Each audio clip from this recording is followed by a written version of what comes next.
India's population has jumped by over 17% over the last decade and now stands at 1.21 billion.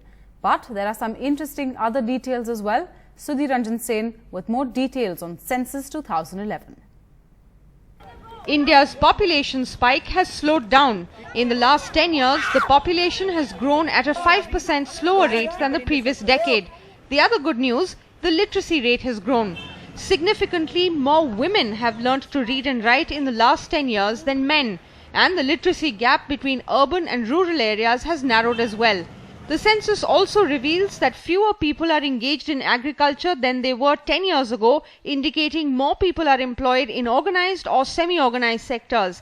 The sex ratio, that is the number of women for every 1,000 men, has increased from 933 women to 1,000 men in 2001 to 943 women for every 1,000 men in 2011.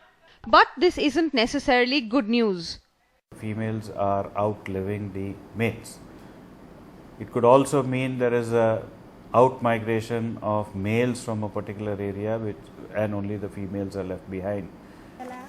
And despite some encouraging trends, there is bad news for India. The number of girls to boys under the age of 6 has dropped quite drastically. According to the census, while there were 927 girls to 1,000 boys a decade ago, the number has fallen to 919 in 2011. This is not stopped now. We will reach a very, very imbalanced kind of a sex ratio. It's already been seen in a number of states like Haryana and Punjab, etc. You find a paucity of females in the entire society.